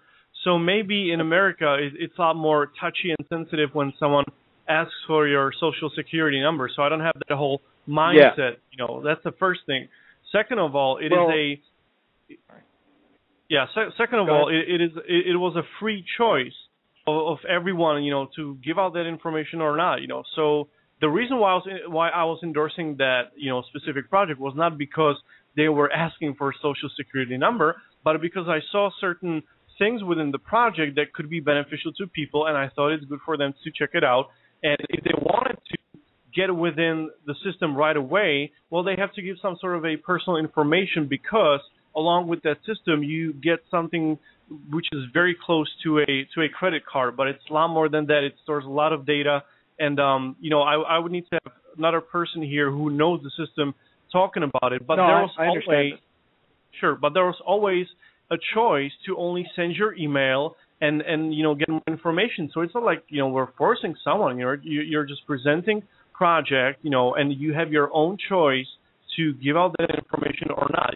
So I really don't see anything bad about it. There's thousands. I have my whole family in that system. There's no problem at all with our bank accounts or whatever. There's thousands of people around the world. No one ever complained about anything, and if they would, it would be totally locked down, by the authorities already. So I think the main thing is that I'm not so worried about those kinds of things. I understand some people are, and if they are, well, then they shouldn't give out their info, really. All right. Okay, so I understand your position a little bit better. Just so that you know a little bit about the Social Security number, that's like pretty much somebody's identity within the United States. I mean, if you have a Social Security number, well, you can do pretty much anything with that person's life and their funds. It's pretty crazy. I guess the next question I have kind of goes to Jerry here for a moment. I kind of missed what you said about the qualms you had with the Zeitgeist movement or the Venus Project and everything. I was just wondering what you said. Yeah. Oh, it has to do with kind of the I guess the sort of hypocritical attitude of like, okay, well, we're going to change society with these set of ideals, doing it this way that we're going to propose as being communal, but yet we're going to set up an exclusive community in order to demonstrate it to all of you, instead of kind of applying those principles in a more direct, activist kind of manner of actually living it without having the investing, without having the plow land, without going through all this other stuff. Why do you have to go through that? If it's a viable system for an if it's viable for an actual ecological system, you should be able to implement this stuff right now, because it would integrate and then it would assimilate. And it's not the whole other idea of let's make this whole other thing and then demonstrate it and everyone will adopt our idea. It sounds like the same thing that Christians have been pimping, the capitalists have been pimping, the communists have. It's just the same thing. So that's my big qualm with that. Okay. Well, the whole system to put into place, it does lack a transit plan, and I think that's actually one of the main reasons why it hasn't been attacked with the full force of these financial interests that are out there, because it doesn't exactly have the infrastructure or the power within there, or the political will backing it. So that's kind of the thing, and a lot of people have been wanting to try and put a proof and concept out there in order to push along the ideas and try and get into an actual society and whatnot. It is rather precarious. I'm going to go ahead and ask another question here to Agape. Have you heard anything good or bad about Lyndon LaRouche? Either one of you guys, I guess. Never. If that is a name, I've never heard that name before. Yeah, I can't sound familiar. Yeah, he's actually a figure from back some time ago. He's kind of into science and has been involved in politics so far as to try and provide solutions. He was one of the people who put forward the Space Defense Initiative back in the 1980s from what I'm looking at, from what I've been able to qualify on him. Now, I'm still researching the guy, so I don't know anything particularly bad about him. But as far as politically, he's been assassinated in a way politically. I mean, there was actually a hit on his life, but they chose to go ahead and take this route as far as like cutting off all ties through means of ruining other people's political careers by having any kind of links to him, because they consider him fairly dangerous, from what I can tell. But I don't know. It's something interesting to look into, as well as the Nwapa project. I thought that's a very interesting idea to move towards some kind of transition phase. And so that's what I've heard as far as the transition goes. And that's just something I want to kind of propagate into the void here and just add to you guys. You can look into it. Tell me whatever you find, good or bad. I'd appreciate it. Yeah, I think that these dialogues, in terms of how we're actually going to come to agreement of how all of us are going to live together here at Camp Human, is going to be the topic one way or another soon enough. Because I think all of us here are seeing and trying to propagate change, but it's important for us to focus what that change actually is, So it's good that actually to bring up these different perspectives and these different things, and we talk, what do we agree and disagree on with the Venus Project and such. So I think it's good we have these dialogues. It's very valuable. All right. Well, that's all I've got. To both of you guys, keep up the good work. I'll be somewhere in the background. Thank you so much. Take care. So, Agape. Yes. Actually, I'm kind of wondering because I know you said you felt similar to how I do in a sense with like how you support their endeavor of Venus Project endeavor, but so what's your perspective on the Venus Project? Well, my perspective on the Venus Project is complex. There is a lot of people. Well, there are a few distinctions we got to make, because I spoke specifically with Jacques Fresco and Roxanne Meadows, and when you say the Venus Project, that is actually only her and Jacques Fresco, officially. So there are the Venus Project supporters, and most of them fall into the Zeitgeist movement, So that's the kind of structure that I understand specifically from them. What my very short perspective is that Jacques Fresco is a great thinker, a tremendous person, just the designs he does, man, it's crazy. It's beautiful stuff, that actually I looked into some of the technologies he's, promoting, and it's great stuff. I definitely love that part. The whole society, vision and things like that, not really sure. Some things I don't really disagree with, something I have no idea how they want to implement, and it seems like they don't really have an idea how they want to implement. And we are getting, again, into the whole transition theme thing, which is the biggest thing why Venus Project is being criticized, that there is no transition.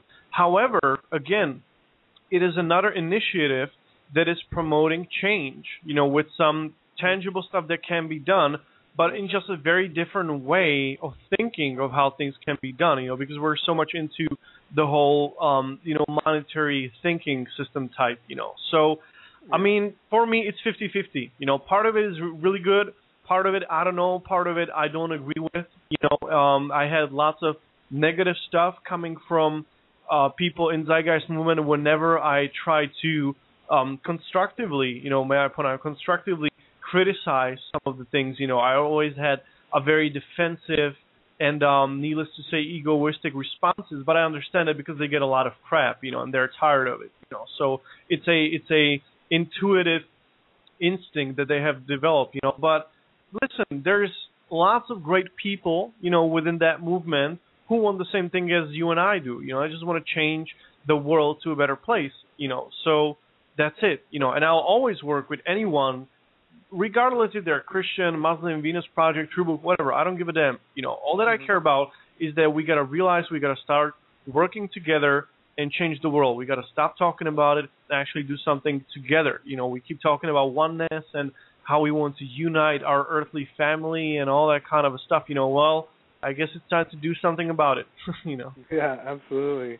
Yeah, that's one of the things I keep keep saying like a broken record here, is be that you that you see in the future right now. Just do what you want to do, and then we'll all kind of inch there together. And yeah, I can understand what you're saying about the the zeitgeist camp, shall we say?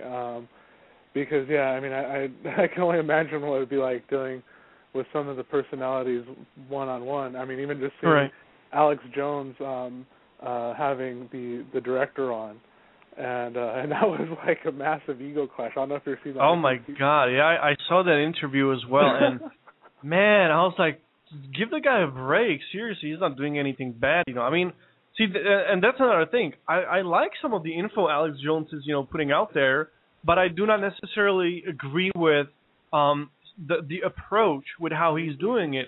Nevertheless, it's still more constructive to support his work because it has, most of the time a positive outcome than to just keep ranting about, how bad he is and that he's making a lot of money. Because trust me, Alex Jones is making a lot of money, but it's okay. I mean, he's been serving like this for like 15 years or 12. I don't really know, but a lot of years.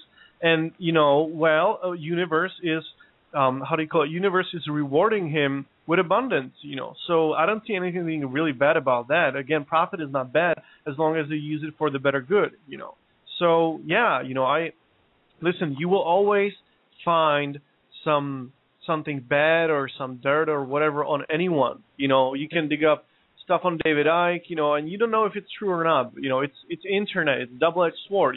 There can be really great things and lots of trash, and people who do not really think are going to catch on that, and make sensation out of it because that's the way how we live. That's the way how immature the society is. We gotta keep finding something bad somewhere. So, we feel like, we have some control over it, or I don't even know why human beings are doing that, So, a lot of programming.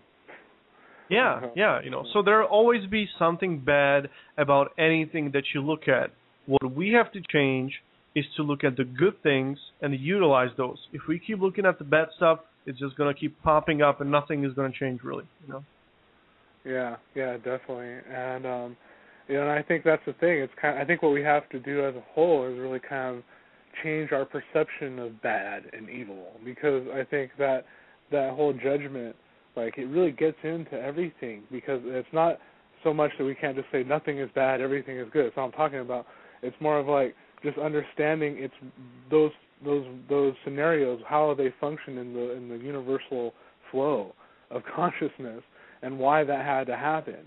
Understanding it from more than just our perspective of like, oh, that would hurt me, so I think that's bad. You have to think more than that. You know what I mean? So, and I think that how you're saying part of it is like because of the, really I think it's the conditioning through stuff like religion and the way the media portrays everything is like there's always a schism.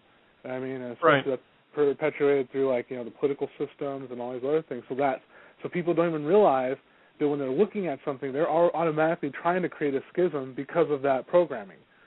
And I see this all the time actually, because I like in weird ways I didn't think would happen, like including like some of the metaphysical groups that I'm involved in around here. It's like they don't even realize they're judging people when they're talking about non-judgment. They're judging people's their diet because they don't just eat raw, or all this other stuff, or it's just hilarious, or because they still drink or they smoke, or it's like you're judging, you're doing the thing, you're trying to preach acceptance, matriarchal energy, and then you're sitting there judging. How does that work?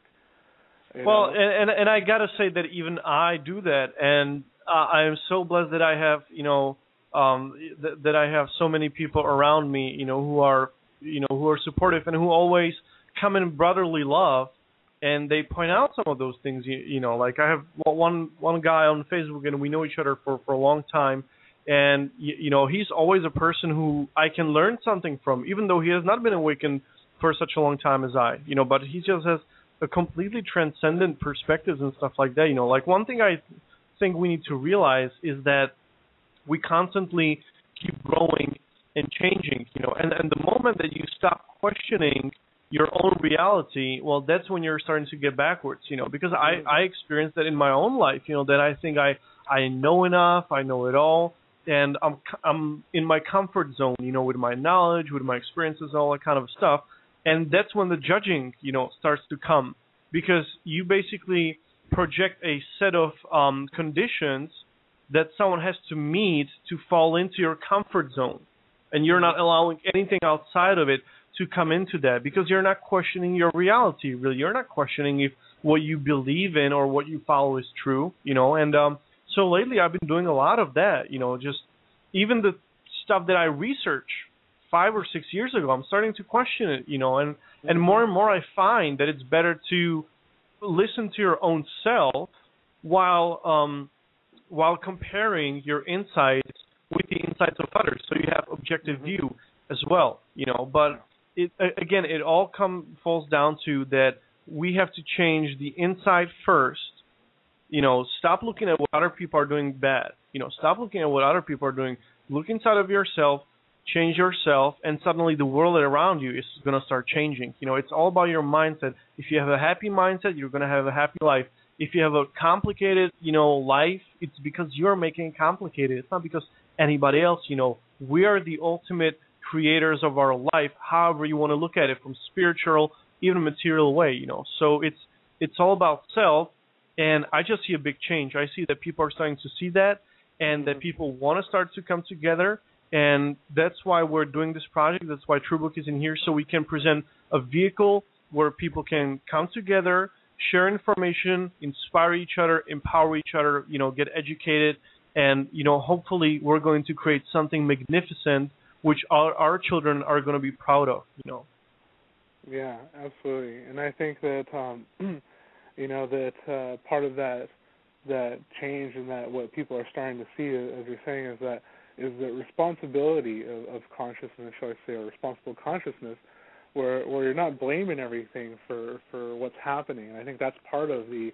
whole judgment thing, because it's always like, that's how one of the ways it manifests, and because a lot of people don't want to take responsibility for their own actions on this plane or the other one, shall I say, too, because that's part of this awareness that's coming into. It's multidimensional. It's not like we're just learning the new molecule size. You know what I mean? They're talking about true spiritual awareness is what's happening right now, and so I think more and more people are seeing that how on some plane that this really is just a ride, and that we have to take responsibility for this ride that we chose to come into, one way or another. And so as that happens, I can see that you're going to have a lot of this fade away, like in terms of this intolerance for what, for what, it's like because people want to have something to go, like they don't even realize that they're going with the programming that has been there to kind of deter us from this information or from coming together. You know what I mean? Because I think that's part of the idealism that's been implanted, is it's like this version of perfection for those who are kind of somehow, looked upon as leaders. You know what I mean? And that's just a fallacy. You know what I mean?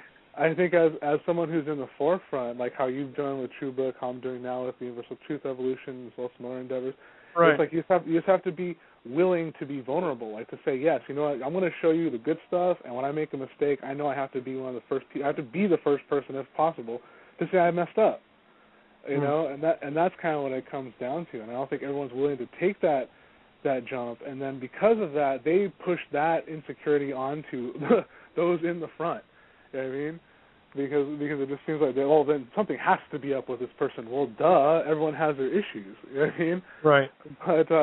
But it's like, don't focus on that, because, well, what are we doing? What are we trying to accomplish? Not like, where are my shortcomings necessarily? Let's call you see how those can manifest in our decisions, but we have to focus on, well, what are we trying to accomplish? And I think that's just like how you're demonstrating that with definitely with your tenacity and your mind frame and your focus is what I'm hearing on these projects. Because I just hearing the short of time, even if you said you started this as soon as you're like, I'm awake, I'm going to start TrueBook. Like, I just gave you one day to download,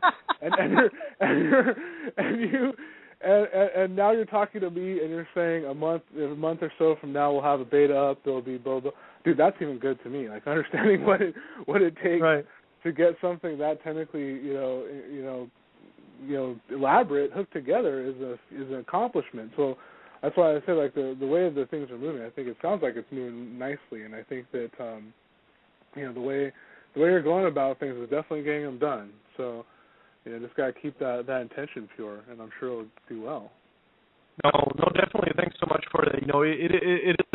It is a dream that is being manifested. It started as an idea with any great thing, that is there to serve others. It was a idea, and it took time to even find out, like, how do you do something like that? Like, I've never researched, social networks and all that kind of stuff. There's so many things that you got to know, and then when you know that, you got to make all these connections to get some sort of an audience to even talk about the idea, right? And when you have the audience, well, that's when you start creating the project, because you actually know that people want something like that, So it is a dream that is being manifested, and it is actually so interesting that it looks like the full alpha final version is going to be released exactly 1 year after I got that initial thought from the universe, So I believe everything is being done on divine timing. Mm-hmm.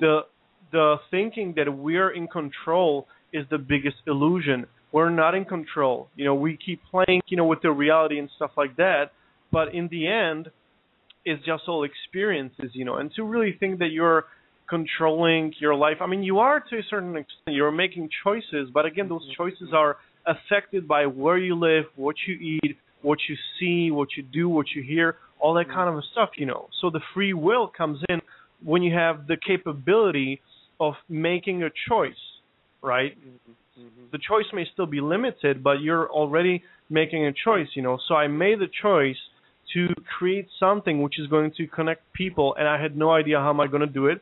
I had no idea how much it's going to cost. I had no idea where am I going to get that money, because back in that time, we were living in an apartment where we had no chairs, no bed. We were sleeping it was winter. We were sleeping on the floor. I was eating Chinese soups, every day, for food and stuff like that. And, and here am I now talking about raising $50,000, for which I should have some salary, not something big, but something to get my family going, But really, it's all universe. Universe is manifesting what we focus on.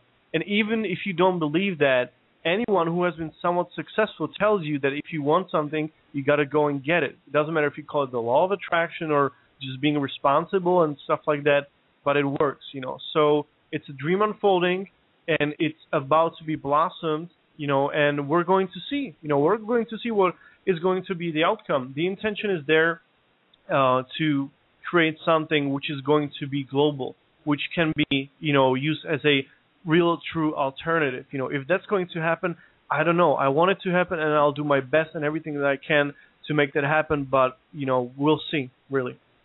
Yeah, and I think I think what's interesting is how you say you had this calling from the universe a year ago, and you knew that you wanted to connect people, and I think that really, in essence, is like kind of what I was talking about earlier in the show and started, is about what healers essentially do.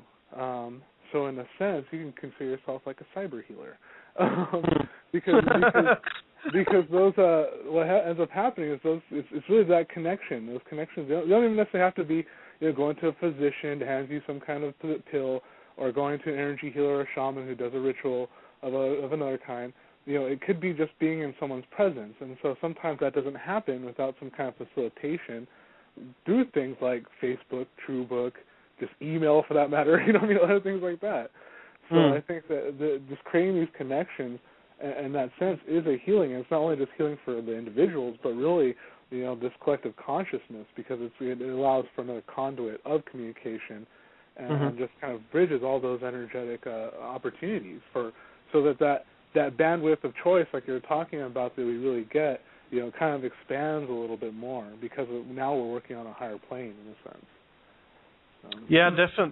Definitely, and it's to me, these things are so obvious because I've been, in this kind of field for quite some time. But again, for me, spirituality is such a practical thing, and for me, even science has already described spirituality in all its complexity. That's for me what quantum physics are. I know some people who are scientific may not like that, but hey, it's my perception. That's how I understand it. And for me, there's nothing mystical about the metaphysical. It's just a different state of matter. And that's all that it is. I read an article 2 days ago that there's already proof that there are other universes touching our own universe, and it creates like these bruises, in the microwaves on the outer bands of our universe. It creates like these, bruises. So science already knows, that there are other universes than ours. They've already made suggestions that there are parallel universes that exist within our own reality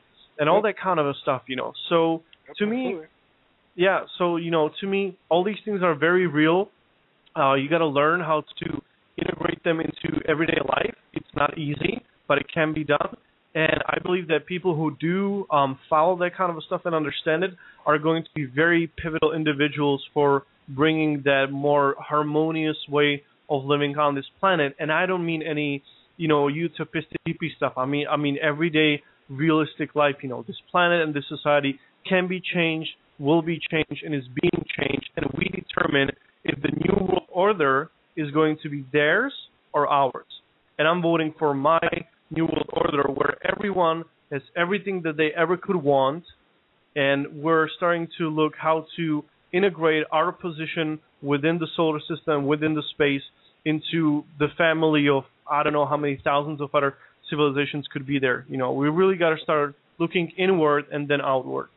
Yeah, absolutely. Yes, that's true. The way we really will branch outward is by turning inwards and ridding ourselves of some of that judgment, like we were talking about, and everything else, because we have to open up our senses and our minds to more than we thought we already knew or thought we were capable of, so we can really achieve what we want to. Because what are we talking here? We're talking about bridging the stars, what I'm saying? So right, it's a pretty significant thing. So yeah, absolutely, and and I think that the internet and the different everything on there, all the different flavors on the internet, really help to give us our third dimensional perceptions a good model of what we're hyperdimensionally already doing and kind of are learning more about. So, exactly, and that's why I think that, again, creating that virtual synergy for social harmony is so important, because basically you have a platform, there, which is the internet. It is a matrix, it's some sort of a matrix that if you can project onto that or manifest something which can be implemented into real world, well, if you can do it on the internet, you can do it in your backyard, right? It's not that hard. You just got to go and do it. It takes time, takes people, takes, stuff. It's not going to be easy. It's going to be up and down. But if we choose to get there, we're going to get there. And I see so much, like a building energy inside of people.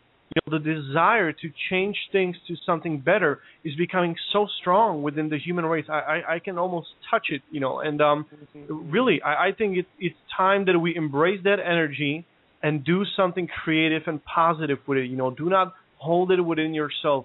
Open up, reach out to like-minded people, start doing something, even though it looks small, even though it's a crazy idea, like, competing with Facebook when you have no money or anything. If you follow that, and if it is something which you have passion about, it is going to become the center of your life, and it is going to manifest. And as long as you want to bring betterment to yourself and to everybody around you, there's a really good chance you're going to be better off when you start doing that than when you just keep following the old paths of your life.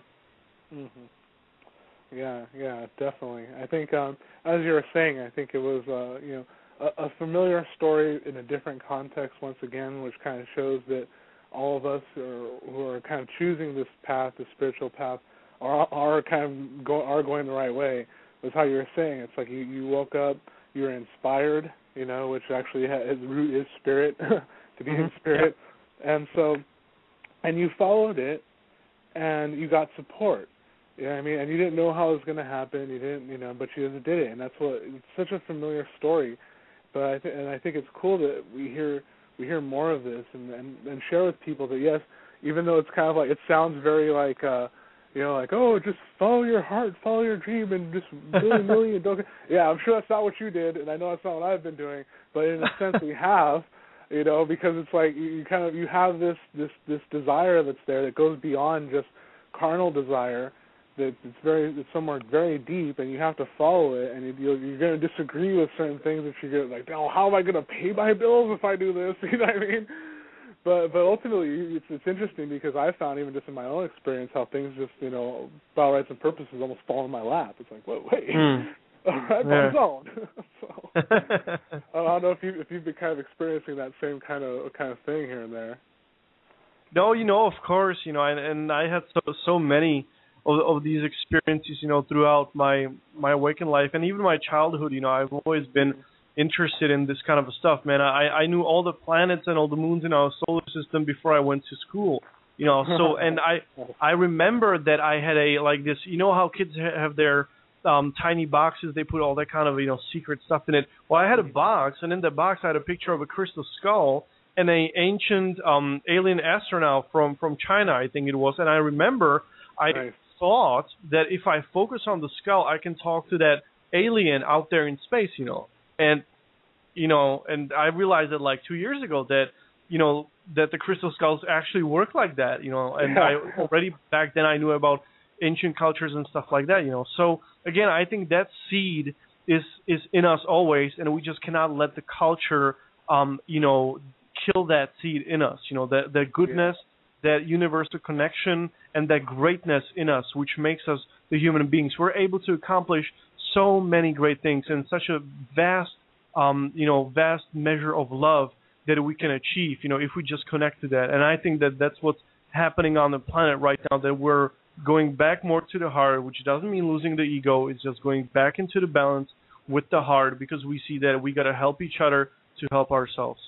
Yeah, absolutely. And that's one thing, too. I can go off for hours just on the concept of ego itself, because I think that's so confused with pride and attachment these days that people don't realize that you're always going to have an ego. It's the pride and attachment to the identity is the problem. But yeah, we're almost out of time here, actually. So it's been great having you on. It's been an awesome conversation. No, I really enjoyed it, and anytime you want me back on, Jerry, I'll be more than glad to join you. Yeah, great. Yeah, it's definitely cool, and wish you luck with True Book, and hope everything goes smooth, and hopefully this satisfies a lot of the people's curiosities one way or another, because it was interesting seeing so much controversy swirling around this project when Bio Rights and Purposes, it's just another networking site that's going to help everyone bridge the gap, communication. So. Yeah. Well, thank you very much for having me, and then thanks everyone for listening. And again, the beta release is coming very soon, and then you'll be able to judge for yourself what actually TrueBook is.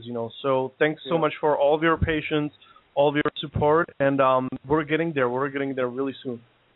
Yeah, definitely. So everyone, go ahead and visit that. That's TrueBook.org. And we will catch you tomorrow when we have a daily show scheduled. And until then, let's hear about a little bit of those dusty old chemtrails. Thanks again, everyone, for listening, and thank you once again, Agape. And we will see everyone next time. I saw a cloud today. I watched it change its shape into a dinosaur, a whale, a mermaid, and a plane. The mermaid was pregnant, and then it turned into a Doberman. And the Doberman just turned back into the sky. Then I saw a real plane flying awfully low, man, dropping toxic chemicals all over my town. It says to help us, but they're just trying to hold us down and try and take away our clouds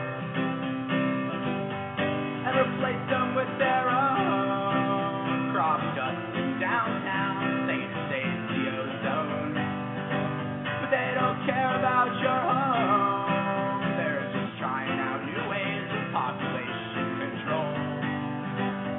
We're young and we're bold. We can throw away their laws and replace them with our own, and the story will be told about a group of young adults who overthrew the throne, shone a light on just how bright this world could surely shine.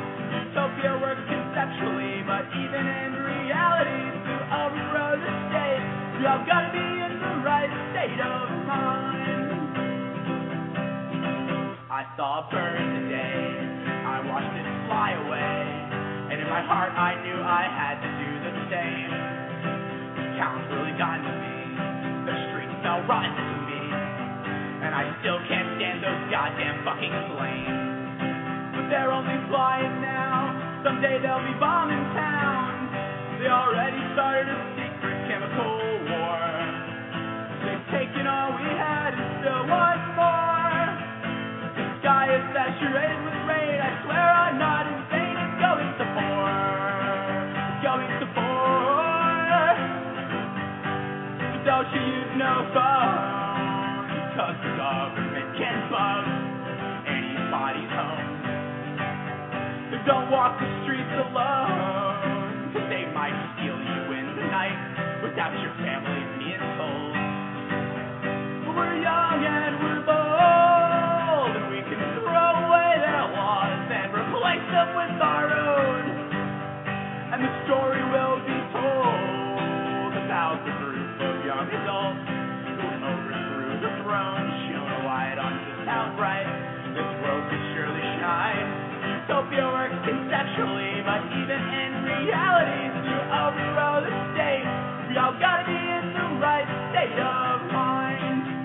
We all gotta be in the right state of mind. There's no telling just how far we can climb.